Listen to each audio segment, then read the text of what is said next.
Friday morning இன்றைக்கி வந்து ரொம்ப ரிலாக்ஸ்டாகவே எங்களோட டேயை ஸ்டார்ட் பண்ணியாச்சு. 7:30க்கெல்லாம் எங்களோட ஒர்க்கை நாங்கள் முடிச்சிட்டோம். 4:30க்கே எழுந்திரிச்சா ரொம்ப நல்லா தான் இருக்குது. மைண்டும் ஃப்ரெஷ்ஷாக இருக்குது. நம்ம பார்க்குற வேலையும் ரொம்ப குயிக்காக நம்ம முடித்த மாதிரி இருக்குது.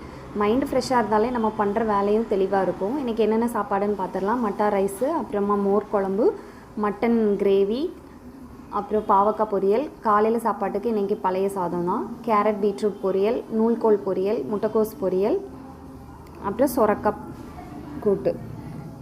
நைட்டும் இன்றைக்கி வந்து பிரஜேஷ்க்கு சப்பாத்தி வச்சு ஆனியன் கிரேவி வச்சு, அப்புறம் ப்ரான் இருந்தது, கொஞ்சம் ப்ரானையும் போட்டு ஃப்ரை பண்ணி கொடுத்துட்டு, அப்புறம் சீம்பால் அத்தை தந்துருந்தாங்க, அதையும் காய்ச்சி அவனுக்கு ரொம்ப பிடிக்கும், அதனால் அதையும் காய்ச்சி கொடுத்தாச்சு. இன்றைக்கி 7:30 மார்னிங்க்கெல்லாம் எங்களோட எல்லா ஒர்க்கையும் முடித்து கிச்சனையும் க்ளீன் பண்ணி எடுத்தாச்சு.